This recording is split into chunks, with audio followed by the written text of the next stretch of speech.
नवरात्र के 8वें दिन माँ महागौरी की पूजा की जाती है। माँ दुर्गा की 8वीं शक्ति का नाम ही महागौरी है और माँ गौरी का रूप बहुत ही सरल, सुलभ और मोहक है। महागौरी की 4 भुजाएं हैं और इनका वाहन वृषभ है। इनके ऊपर के दाहिने हाथ में अभय मुद्रा और नीचे वाले दाहिने हाथ में त्रिशूल है। ऊपर वाले बाएं हाथ में डमरू और नीचे वाले बाएं हाथ में वरमुद्रा है और इनकी मुद्रा अत्यंत ही शांत है। इनकी उपासना से भक्तों को सभी कष्ट उनके दूर हो जाते हैं और माँ गौरी की उपासना अगर आप सरल तरीके से करें तो माँ का आशीर्वाद खुद ब खुद मिल जाता है। एक कथा आती है कि माँ ने पार्वती रूप में भगवान शिव को पति रूप में प्राप्त करने के लिए कठोर तपस्या की थी और इस कठोर तपस्या के कारण इनका शरीर एकदम से काला पड़ गया और इनकी तपस्या से प्रसन्न होकर जब भगवान शिव ने इनके शरीर को गंगा जी के पवित्र जल से धोया तब वह विद्युत प्रभा के समान अत्यंत कांतिमय गौर वर्ण का हो गया और तभी से इनका नाम महागौरी पड़ा। माँ महागौरी का पूजा करने से, स्मरण करने से भक्तों को सर्वाधिक कल्याण प्राप्त होता है, क्योंकि अगर माँ की पूजा की जाए तो अलौकिक सिद्धियाँ प्राप्त होती है और इनके चरणों की शरण में आने के लिए हर किसी को प्रयास करना चाहिए। कैसे माँ को मनाएं, कैसे तमाम तरह के पूजा पाठ के विधि विधान करें, आज हम बहुत सिंपल तरीके से जानेंगे। माँ के 8वें स्वरूप माँ महागौरी की पूजा का विधि। पीले वस्त्र आपको धारण करना है स्नान वगैरह करके। इसके बाद आप अपने घर के पूजा स्थान पर ही माँ के सामने एक दीपक जलाइए। लाल धागे की बाती होगी और 2 लौंग डाल दीजिए। इसके बाद माँ को सबसे ज़्यादा प्रिय है श्वेत यानी सफ़ेद पुष्प और पीले रंग के पुष्प। आपके पास जो भी है आप माँ को वही अर्पित करें। इसके बाद माँ के मंत्रों का जप करना चाहिए। देखिए, माँ गौरी का संबंध शुक्र नामक ग्रह से है, यानी कि माँ की पूजा करने से आपका शुक्र मजबूत होता है, जीवन में सुख बढ़ता है। इसीलिए शुक्र को मजबूत करने के लिए भी इस दिन मंत्र जपे जाते हैं। तो पहले माँ का मंत्र, जिसको जप करने से आप पर माँ महागौरी की कृपा होगी, और वो मंत्र है ओम ह्रीं गौर्यै नमः। ओम ह्रीं गौर्यै नमः। एक बात और, माँ को सफ़ेद मिठाई का भोग लगाइएगा, क्योंकि सफ़ेद मिठाई, सफ़ेद वस्तु माँ को विशेष प्रिय है। इसके बाद आपके पास गुलाब का इत्र या चंदन का इत्र जो भी है माता रानी को अर्पित करें और बाद में इस इत्र को आप व्यवहार कीजिएगा, अपनी नाभि में लगाइएगा। शत्रु विरोधी शांत होंगे और आपका भाग्य मजबूत होगा। क्योंकि इस दिन हमने कहा कि शुक्र को मजबूत करने के लिए भी इस दिन विशेष प्रयोग किए जाते हैं, तो आप शुक्र को बेहतर करने के लिए शुक्र का मंत्र है ओम सुं शुक्राय नमः। इस मंत्र का 108 बार जप करें तो शुक्र संबंधी बाधाएं दूर होंगी और जीवन में सुख ऐश्वर्य बढ़ेगा। और इस जो इत्र है संभाल के रखें, नियमित रूप से प्रयोग करें तो जीवन में पॉजिटिव आपको इसके फल मिलेंगे। तो अब थोड़ा और आगे बढ़ते हैं। देखिए, अष्टमी तिथि के दिन पास के किसी भी मंदिर में अगर आपके लिए संभव हो तो एक पानी वाला नारियल, उस पर मौली धागा लपेटकर और स्वस्तिक या ओम का निशान बनाकर आप इसको किसी भी माँ दुर्गा के मंदिर में भेंट कर दें। ऐसा करने से पूरा साल विघ्न बाधाओं से रक्षा होती है। और माँ को श्रृंगार की वस्तु अति प्रिय है, इसलिए आप उनको जरूर अर्पित करें। अगर आप मंदिर नहीं जा पा रहे, आपके यहाँ सुविधा नहीं है अभी जाने की, वायरस का वक्त है, तब ऐसे में अपने घर में ही अर्पित कर दीजिएगा और बाद में उसको कुछ वस्तु अपने पास रख लें और कुछ पास के किसी मंदिर में या किसी सौभाग्यवती स्त्री को दे दीजिएगा। तो माँ महागौरी की जब पूजा किए जाते हैं तब विशेष उपाय भी किया जाता है। अष्टमी तिथि के दिन एक खास प्रयोग होता है और वो प्रयोग है, आपको ये प्रयोग कभी भी कर सकते हैं, सुबह में, शाम में, कभी भी कीजिए। क्या करेंगे? देखिए, जीवन में धन आता रहे ज़रूरत के समय धन की परेशानी ना हो। कभी कभी क्या होता है, आपको जब ज़रूरत है तब पैसे ही नहीं रहते, सभी पैसे ब्लॉक हो गए हैं। तो इन चीज़ों से रक्षा के लिए एक कटोरी में दूध ले लें। कटोरी मिट्टी का भी हो सकता है, चांदी का भी हो सकता है, तो दोनों में से कोई भी ले लें कटोरी। अगर मिट्टी का कटोरी नहीं है तो दीपक है ना मिट्टी का नया, उसी में ले लें। इसमें दूध ले लें और दूध में एक चांदी का सिक्का, अगर आपके पास चांदी का सिक्का नहीं है तो 1 रुपये का एक सिक्का आप नॉर्मल जो होता है उसी को धोकर उसमें डालकर माता रानी को अर्पित कर दें।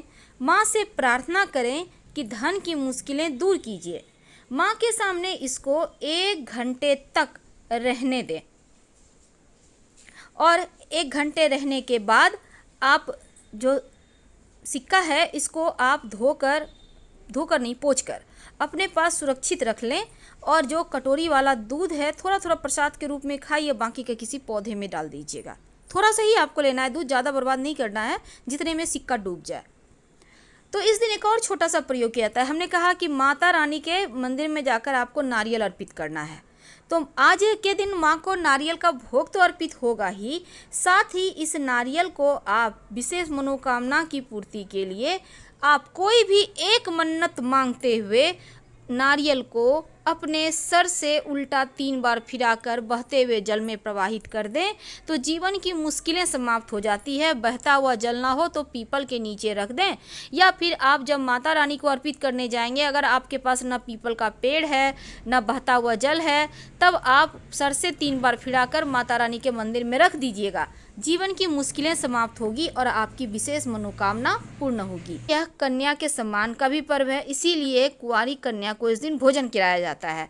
तो आप 2 वर्ष से लेकर आप 9 वर्ष या 11 वर्ष तक की कन्या का पूजन कर सकते हैं। हमारा जो धर्म ग्रंथ है वो 2 से 11 साल तक की कन्या के बारे में बात कहता है। तो आप उसी उम्र के बच्चों को लाकर, उसमें एक लड़का भी हो, लाकर उनका पैर धुलाइए, चरण पखारिए, फिर उनको सम्मान के साथ लड़कियां हैं तो आलता पहनाइए, उनका श्रृंगार कीजिए, उन्हें दुपट्टा चुंदरी वगैरह उड़ाइए और इसके बाद उनको चरण छूकर आशीर्वाद लीजिएगा।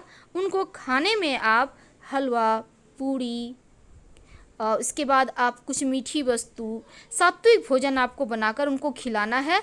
और इसके साथ ही उन्हें श्रृंगार की वस्तु आप छोटी कन्या को दे सकते हैं।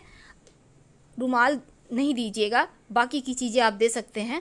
और बच्चों को खिलौना है, टिफ़िन बॉक्स है या फिर वाटर बोतल है, आपको जो भी आपकी इच्छा वो दे दें। कुछ दक्षिणा के रूप में आप कोई फल दे दीजिएगा।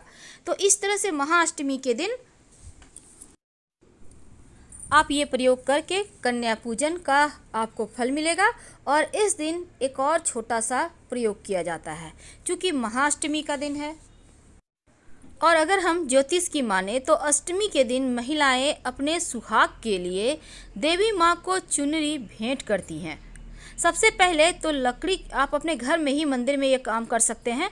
जब वहाँ पर आप माता रानी की पूजा कर रहे हैं ना, वहीं पर आप पूजा कीजिए और उस समय पूजा करने के दौरान माता रानी को एक चुंदरी ओढ़ा दें और बाद में इस चुंदरी को आप चाहे तो, छोटा है तो माता रानी के पास ही रहने दें, नहीं तो आपके घर में जो कन्याएं हैं उनको आप दे सकते हैं, वो उसको पहनेंगी, माता रानी का आशीर्वाद बरसता रहेगा। अगर आपको बार बार बिजनेस में नुकसान हो रहा है या फिर शत्रु विरोधी ज़्यादा परेशान कर रहे हैं, तब ऐसे में माँ भगवती दुर्गा को आप अगर कुछ खास प्रयोग करें, उनको कुछ खास प्रयोग से मनाएं, तो आपके जीवन की समस्त परेशानियां समाप्त हो जाती है। आज हम आपको 3 प्रयोग बताएंगे और तीनों ही प्रयोग आप कर सकते हैं या कोई एक प्रयोग भी कर लें तो ठीक है। सुबह सवेरे नित्य कर्मों से निवृत्त होकर माँ को प्रणाम करें और माँ को एक पान का बीड़ा अर्पित करें। अब ये पान का बीड़ा कैसे बनाएंगे? देखिए, आपको चाहिए होगा एक पान का पत्ता, सिर्फ डंठल हटाइए पान के पत्ते का, बाकी कुछ मत तोड़िएगा। अब इस पत्ते को धोकर साफ कर लें, 2 लौंग, 2 इलायची और बतासा रखिए और इसके अलावे इस पे कुछ भी आपको नहीं रखना और इसी को मोड़कर आप बीड़ा के तरह बना लें और माता रानी को अर्पित कर दें।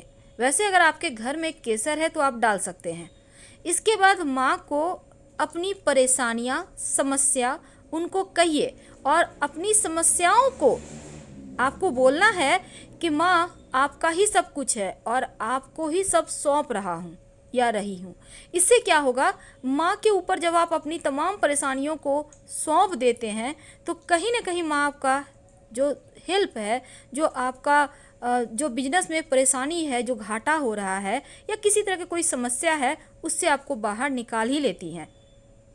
तो जो उचित हो वही उनसे प्रार्थना कीजिएगा। अनुचित चीज़ें या किसी के बुरा के लिए कभी मत कीजिएगा, ये अच्छा नहीं है। हमेशा पवित्र मन से अपनी भलाई की बात सोचें और माँ से कहें तो वो ज़रूर आपकी पूरी होगी। अब दूसरा प्रयोग देखिए, नवरात्र में वैसे महाअष्टमी, महानवमी और विजयादशमी ये 3 दिन है। इन तीनों दिन में से किसी भी दिन आपको चाहिए होगा कपूर। कपूर तो आपके घर में होगा, इसके साथ ही लौंग और एक पान का पत्ता। पान के पत्ते, एक थाल ले लें, थाल के ऊपर एक पान का पत्ता रखें, उस पर कपूर रखें और 2 लौंग रख दें। अब इसको जलाकर माता की आरती करें और जो थाल रखिएगा उसमें 2-4 दाने चावल के भी साइड में रख लीजिएगा। तो इसी से आप आरती कीजिए, शाम के वक्त कीजिएगा। आपके जीवन के हर बाधाएं कट जाएंगे। घोर से घोर परेशानी, अगर जीवन में बहुत संकट हो, जीवन कट नहीं रहा हो, दुख समाप्त नहीं हो पा रहा हो, तो ये प्रयोग आप करके देखें, आपको राहत मिलेगी। अगर जीवन में सुख सौभाग्य की प्राप्ति में कमी है या फिर आपका शुक्र गड़बड़ है, तो एक छोटा सा काम करें। एक थाल ले लें, थाल के ऊपर गुलाब की पंखुड़ी रखिए।